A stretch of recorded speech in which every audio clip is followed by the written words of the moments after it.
Nous avons précédemment défini les vecteurs géométriques et nous allons maintenant faire des opérations sur ceux-ci. On va additionner des vecteurs géométriques et les multiplier par des scalaires. Le mot scalaire veut tout simplement dire constante. En mathématiques, le résultat d'une addition de vecteurs, on va l'appeler le vecteur somme, tandis qu'en physique, surtout lorsqu'il s'agit de somme de force, on va l'appeler la résultante. Et le vecteur opposé à la résultante est le vecteur équilibrante. Pour la multiplication par un scalaire, il y a une chose en fait qui est importante à retenir, c'est que lorsqu'on va multiplier un vecteur par un scalaire, le module du nouveau vecteur va être multiplié par la valeur absolue de la constante multiplicative, puisqu'une longueur ne peut être négative. Donc si certains vecteurs ont une longueur de 2 dans un sens, si je vais dans le sens opposé et que je multiplie par 4, mais je serai 4 fois plus grand, et non moins 4 fois plus grand. On va aller directement avec des exemples. Donc ici, j'ai des vecteurs dessinés dans un plan cartésien. Je voudrais représenter le vecteur somme, donc la somme des vecteurs AB et CD. Pour la méthode des triangles, tout ce qu'il faut faire, c'est mettre bout à bout les vecteurs. Donc je vais faire un vecteur équivalent au vecteur CD que je viens de replacer au bout du vecteur AB.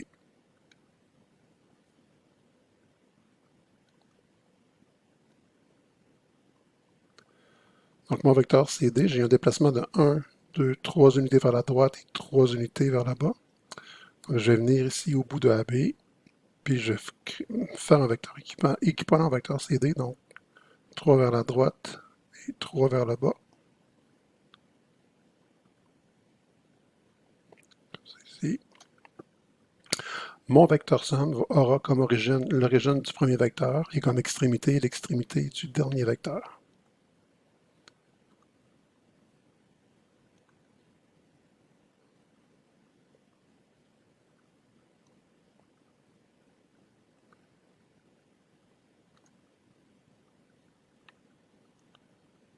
Donc ici, le vecteur en rouge est le vecteur somme des vecteurs AB et CD. Évidemment, la méthode du triangle peut se généraliser à n vecteurs. Rapidement, côté, on peut juste illustrer rapidement ce qu'on veut dire. Donc, si j'ai un premier vecteur, plus un deuxième vecteur, plus un troisième vecteur,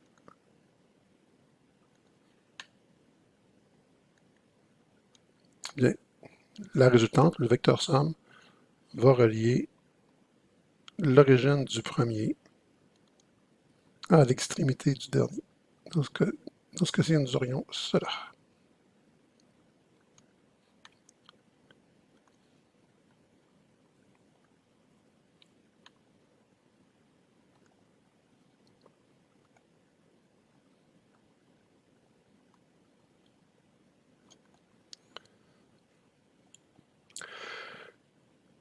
Si on multiplie des vecteurs, donc si j'ai un vecteur U tel que son module est de 5, quel sera le module du vecteur 4U? Bien, tout simplement, je peux sortir la constante. Puisqu'elle est positive, je n'ai pas de problème. Ce sera 4 fois le module du vecteur U, c'est donc dire 4 fois 5, donc 20 unités de longueur. Qu'est-ce qui se passe quand la constante est négative? Donc si j'ai un vecteur V de module 6, je cherche à savoir quel sera le module du vecteur moins 1 tiers V. Je vais sortir moins 1 tiers, mais en valeur absolue ici.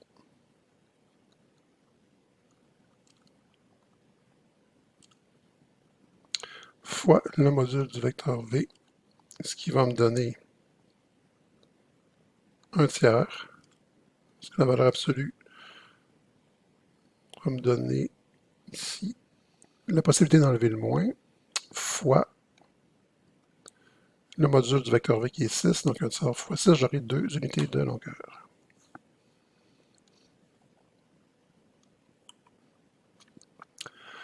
D'accord, maintenant, si je veux refaire une somme vectorielle, mais en multipliant aussi mes vecteurs par des scalaires, puis là, je vais déplacer puisque je dois modifier le premier, je vais placer ailleurs dans le plan, je vais aller à l'origine dans ce cas-ci. Donc, je dois faire 3 demi-fois le vecteur AB, moins 1 tiers fois le vecteur CD. On va régler le code du moins ici.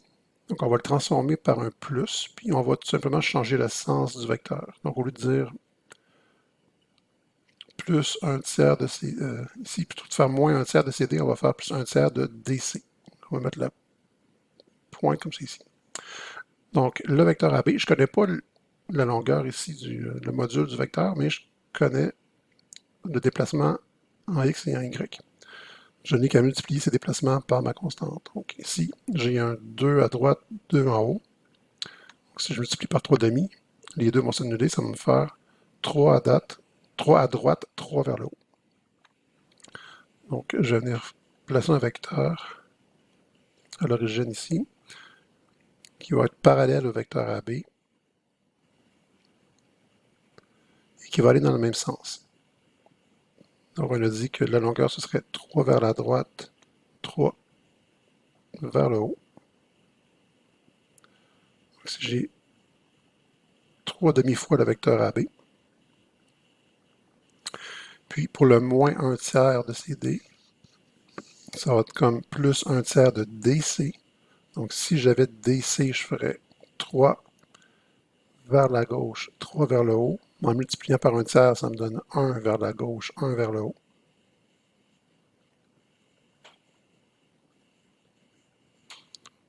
Ici, on fait 1 vers la gauche, 1 vers le haut. Et on va relier l'origine du premier à l'extrémité du deuxième pour avoir notre vecteur somme.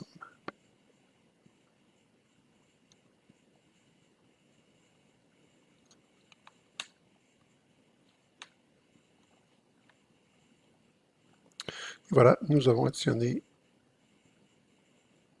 3 demi-fois le vecteur AB et moins 1 tiers fois le vecteur CD. Quelques remarques. L'addition vectorielle est commutative, donc un vecteur U plus un vecteur V va me donner la même chose qu'un vecteur V plus un vecteur U. Un vecteur quelconque plus le vecteur nul me donne le premier vecteur. J'ai un vecteur, j'ajoute aucun déplacement, mais je suis au bout du premier vecteur. Il y a également des vecteurs opposés, donc si je fais U plus un opposé qui est moins U, j'obtiens le vecteur nul 0. Et on a la fameuse inégalité du triangle, en fait, qu'on pourrait résumer comme étant que le module du vecteur somme est inférieur ou égal à la somme des modules des deux vecteurs. Le cas de l'égalité viendra seulement si un des deux vecteurs est 0. Dans un triangle, on pourrait dire que la longueur de l'hypoténuse est plus petite ou égale à la somme de la longueur des deux autres côtés, dans un triangle rectangle. La règle de Schall, Michel Schall, cette règle est utile, évidemment, quand il y a beaucoup de vecteurs ou que je me promène dans des figures géométriques. Qu'est-ce qu'on nous dit? Pour tout point A, B et X, l'égalité suivante est vérifiée. Donc, si j'ai le vecteur AX plus le vecteur XB, en fait, si, quand j'additionne deux vecteurs, l'extrémité du premier et l'origine du deuxième vecteur coïncident, bien, je vais pouvoir faire l'élision ici de mes X et j'aurai comme résultat AB. C'est normal. Si je pars de A pour aller à X et qu'ensuite je pars de X pour aller à B, bien, je répartis de A pour arriver à B. Ici, nous avons le vecteur AB. Et ce n'est vrai que s'il y a un plus entre les deux vecteurs ici, et que l'extrémité du premier coïncide avec l'origine du deuxième. Par exemple, donc une addition simple, le vecteur AB plus le vecteur BD plus le vecteur DY plus le vecteur YS plus le vecteur SR, à quoi ce sera égal, sans même que je les ai dessinés. Ici, je peux enlever les B, je peux ensuite enlever les D, je peux enlever les Y, je peux enlever les S. Il me reste de A jusqu'à R. Tout simplement. Un exemple un peu plus complexe.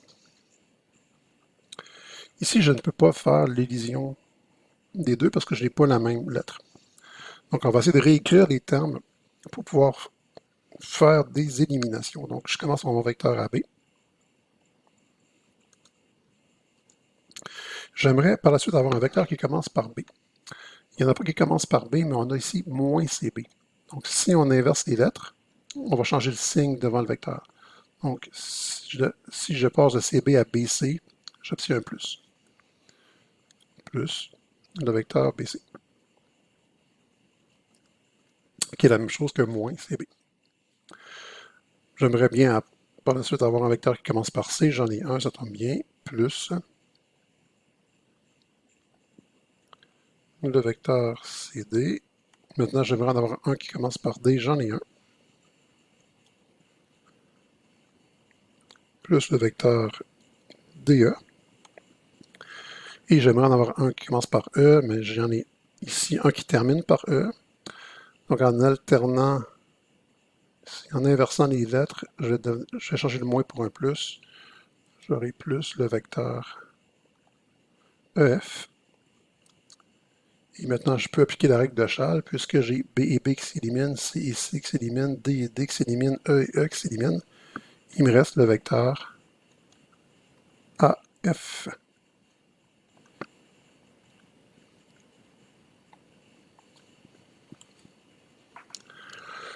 OK, si on fait ce que l'on appelle une promenade dans un prisme, donc ici je vais réduire un peu l'affichage.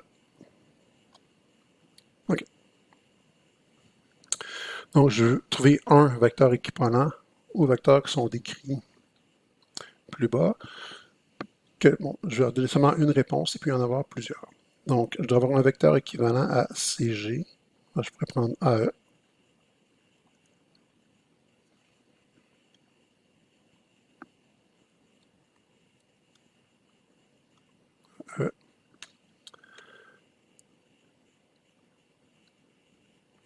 Par la suite, on demande équivalent à AE plus EF. Donc, soit on y va avec le dessin. Je pars de A, je vais à E. Ensuite, je pars de E, je vais à F. Donc, je suis parti de A pour aller à F. Ou on aurait pu appliquer la règle de Chasles directement. Les E ici, on aurait pu les éliminer. On aurait obtenu notre AF.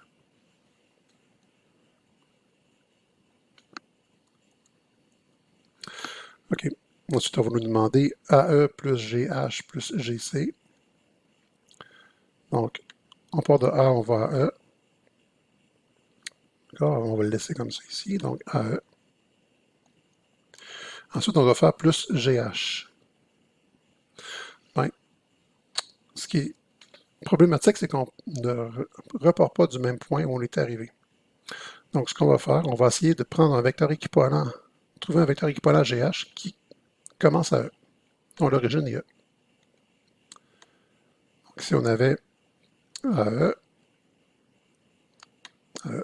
GH, c'est le déplacement qui est ici. Donc, un vecteur qui lui serait équivalent, mais qui part de E, serait EF. Donc, je peux remplacer GH par EF.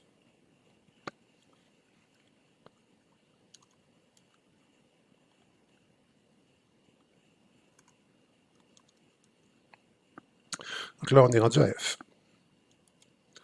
Et on doit faire plus GC. Donc, on est rendu à F. On doit faire un mouvement similaire à GC. Donc, un vecteur équivalent GC qui part de F, ce serait FB.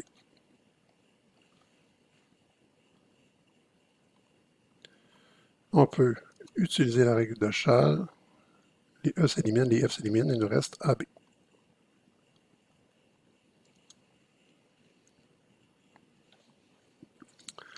D'accord. Le prochain. On doit partir de C pour aller à H. Donc, CH. Plus. On nous demande ensuite moins EF. Donc, on va considérer plutôt plus FE.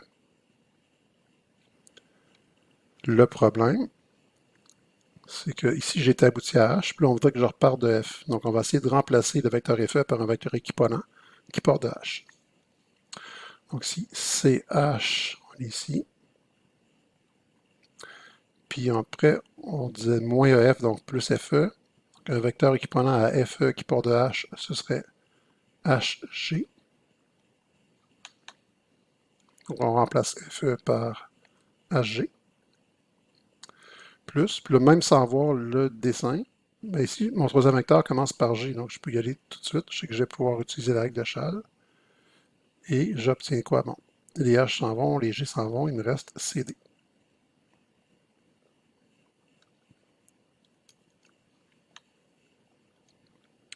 Pour ma dernière somme ici, on commence à CG, donc avec le vecteur CG, plus, on veut partir de G avec un vecteur équivalent à AB. Donc on a fait CG, je vais avoir un vecteur équivalent à AB qui part de G. Donc je vais le remplacer par GH.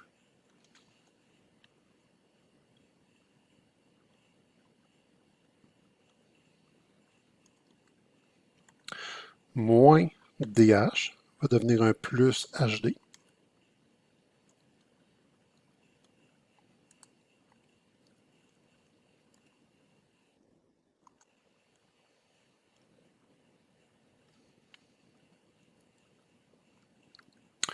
Et ensuite, on a un plus CD. On va tout de suite l'écrire pour on va aller voir qu'est-ce qui se passe dans le prisme. Donc, on a fait CG plus GH plus HD. D'accord? Donc, CG plus GH plus HD. CG plus GH plus HD. Là, on est ici. On voudrait qu'on fasse CD. Et on sort du prisme. Par contre, ça revient ici, puis qu'on regarde nos trois premiers vecteurs, à quoi c'est égal? Bien, les G s'en vont, les H s'en vont. Donc, la somme des trois premiers vecteurs me donne le vecteur CD. Bien, donc, je me retrouve à avoir le vecteur CD plus le vecteur CD. J'ai donc deux fois le vecteur CD.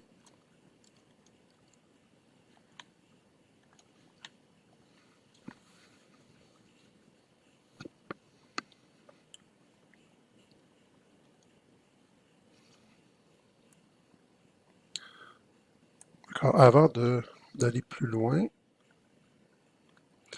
on va revoir rapidement des outils mathématiques qui vont nous servir à faire les problèmes qui restent pour cette partie ici. Donc, un rappel pour la loi des sinus et la loi des cosinus. Donc, quand est-ce que je vais pouvoir utiliser la loi des sinus? Eh bien, lorsque je connais une paire formée d'un angle et de son côté opposé et toute autre mesure. Donc, si j'ai un angle, son côté opposé, et n'importe quelle autre mesure, je vais pouvoir utiliser la loi des sinus. Donc, A sur sin de A égale B sur sin de B égale C sur sin de C. Les lettres majuscules sont les angles, les lettres minuscules sont leurs côtés opposés. Quand est-ce que je vais pouvoir utiliser la loi des cosinus? Si je connais deux côtés et l'angle qu'ils forment, ou trois côtés et aucun angle. Donc, la loi des cosinus, c'est un peu comme un théorème de Pythagore avec une correction, parce qu'on n'a pas un angle de 90 degrés. C'est tout simplement, on commence comme Pythagore, donc C carré égale A carré plus B carré, moins le double produit des côtés qu'on connaît, fois le cosinus d'un angle entre ces deux côtés.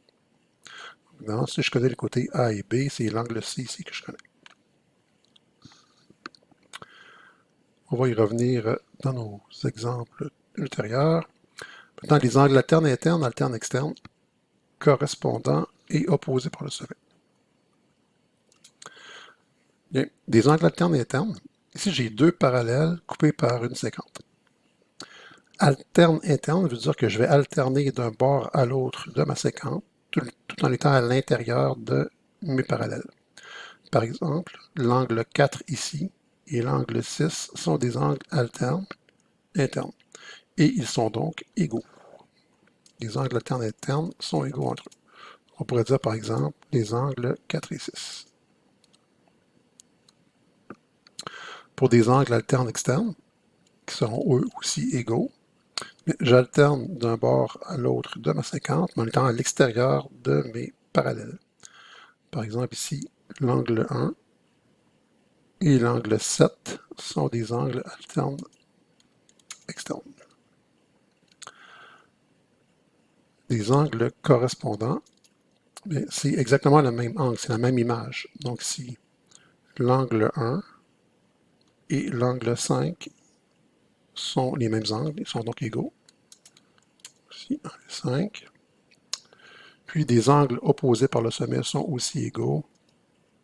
Donc c'est comme un angle obtenu par rotation d'un autre.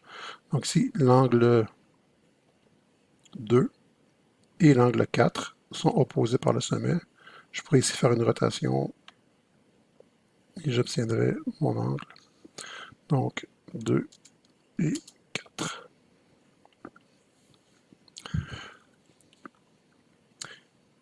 Faisons deux exemples.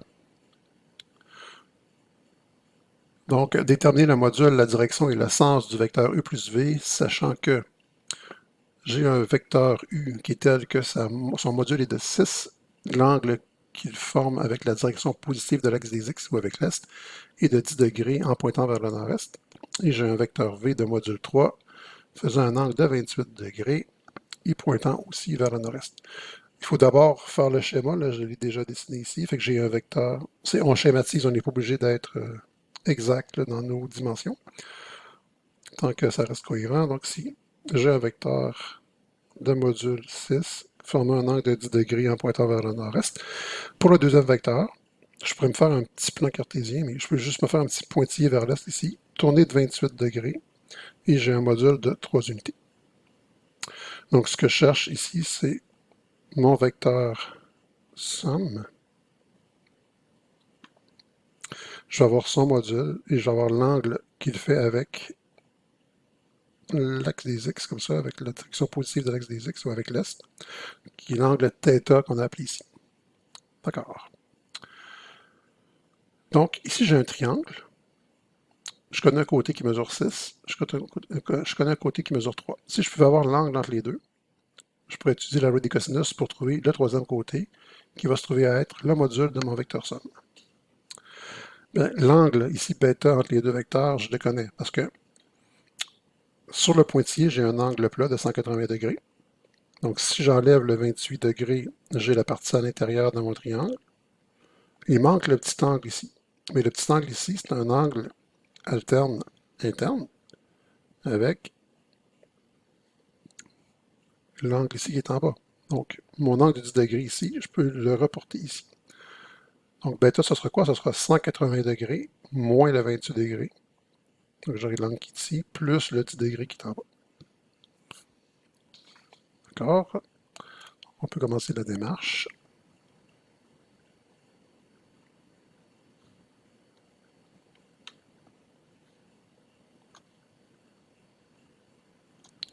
C'est ici, donc notre angle bêta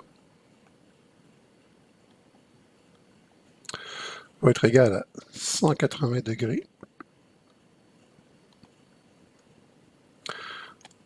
Donc, mon 180 degrés ici, moins le 28.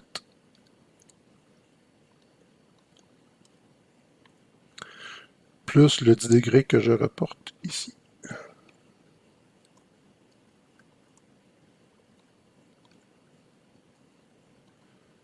J'aurai donc un angle de 162 degrés.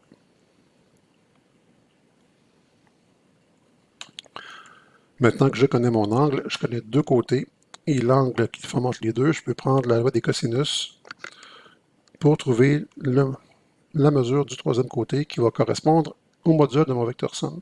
Quand on va faire la loi des cosinus, donc peu importe les lettres, c'est toujours la même structure.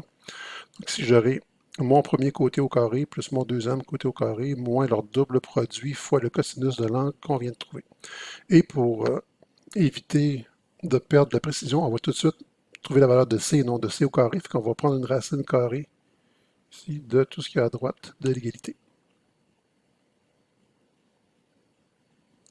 Donc, on va dire que le module du vecteur somme, donc de U plus V, ce qui correspond au troisième côté du triangle, est égal à la racine carrée de le premier côté au carré, donc 6 au carré, plus la mesure du deuxième côté au carré, donc 3 au carré, moins le double produit, donc moins 2 fois 6 fois 3 fois le cosinus de l'angle entre les deux, donc cos de 162 degrés. Voilà, donc si on fait le calcul, on obtient approximativement 8,9 unités de longueur. Donc le module de mon vecteur somme mesure 8,9 unités. Et pour trouver l'angle que fait mon vecteur avec la direction positive de l'axe des x, donc je parle ici de l'angle entre le vecteur en rouge et le pointillé, ben, je sais que la partie du bas est de 10 degrés. Donc si je trouve le alpha ici, donc l'angle, le petit angle ici dans mon triangle en bas, ben, θ va être alpha plus 10. Maintenant, comment trouver alpha? Ben, je viens de trouver mon troisième côté et je connaissais l'angle qui lui est opposé. Donc j'ai une paire angle et côté opposé. Ici, je connais la valeur du côté opposé alpha qui est 3. Par la loi des sines, je vais pouvoir trouver alpha. Ici, on va pouvoir dire que si on pose notre loi des sinus, donc 8,9 sur le sinus de son angle opposé, donc sur sinus de 162 degrés,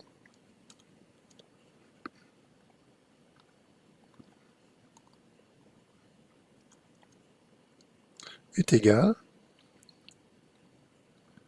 à 3 sur le sinus de son angle opposé, donc sur sin de alpha, ce qui implique que alpha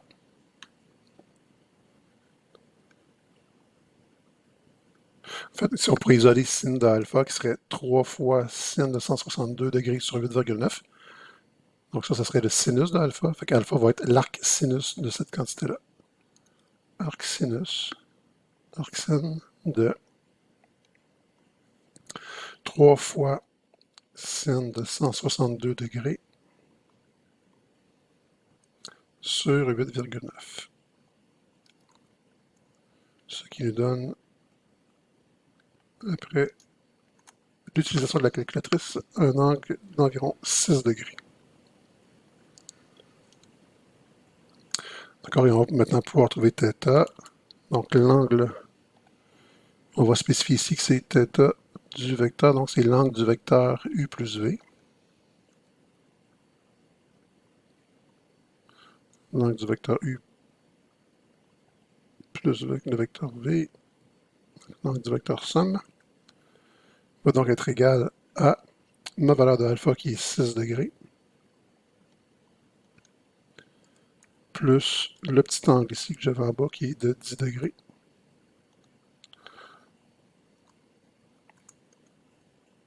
J'aurai donc 16 degrés pour mon angle, qui est ma direction. Et mon sens sera quoi? Bien, je pointe entre le nord et l'est, donc 16 degrés dans la direction du nord-est.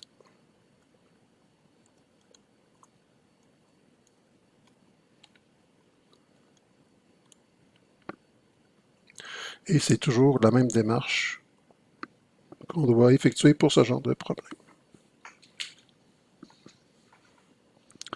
On va en faire un deuxième.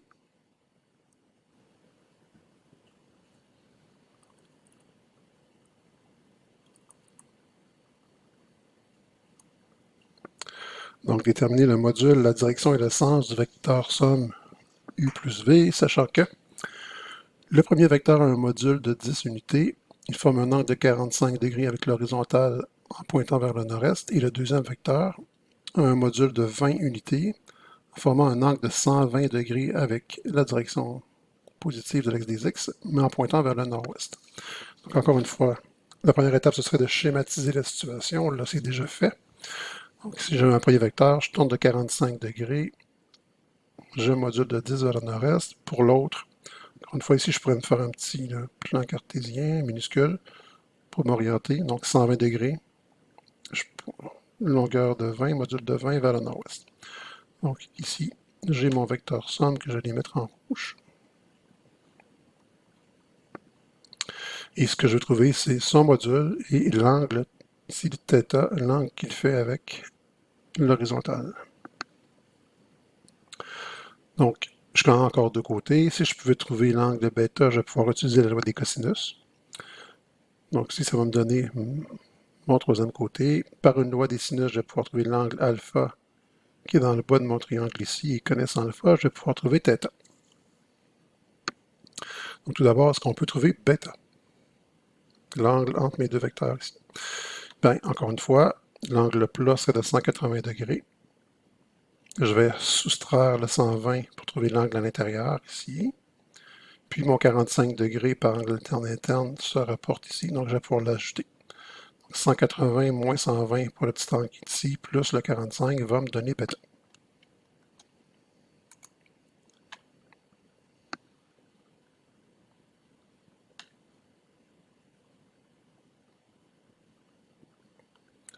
D'accord, on va se placer ici.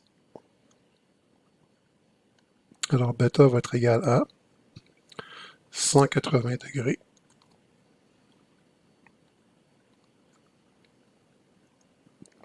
moins 120 degrés. Là, j'ai le morceau qui est ici, plus l'angle que je reporte du bas, plus 45 degrés. Ce qui va nous faire un angle de 105 degrés.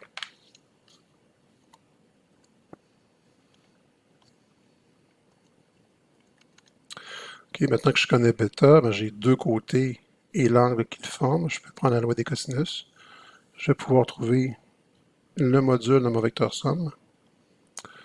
Ici, le module du vecteur U plus le vecteur V va être égal à la racine carrée de premier côté au carré, 10 au carré, plus deuxième côté au carré, 20 au carré, moins leur double produit, moins 2 fois 10 fois 20 fois le cosinus de l'angle entre les deux qui est 105 degrés. Ce qui va nous donner environ 24,6 unités. On va venir déterminer la valeur de l'angle alpha ici par une loi des sinus. Donc, en ayant la longueur ici de mon troisième côté sur le sinus de son angle opposé, je vais pouvoir dire que c'est égal à 20 sur le sinus de alpha. Donc, si je pose ma loi des sinus, je vais avoir 24,6 sur sin de 105 degrés égale 20 sur sin de alpha. Ce qui implique que alpha est égal à l'arc sin de 20 fois sin de 105 degrés sur 24,6.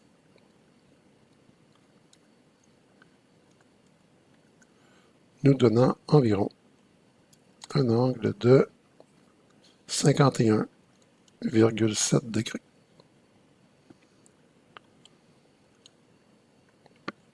Puis maintenant qu'on sait qu'ici on a 51,7 degrés, on va pouvoir ajouter le 45 pour avoir l'angle θ que fait mon vecteur avec la direction positive de l'axe des x. Ici, l'angle du vecteur somme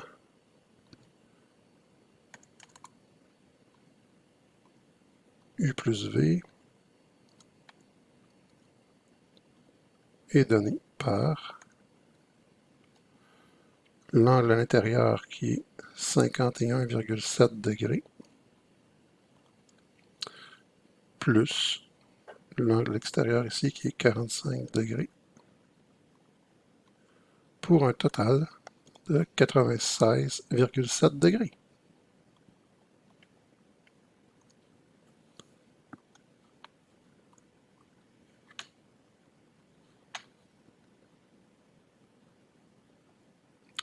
Et on a répondu à toutes les questions.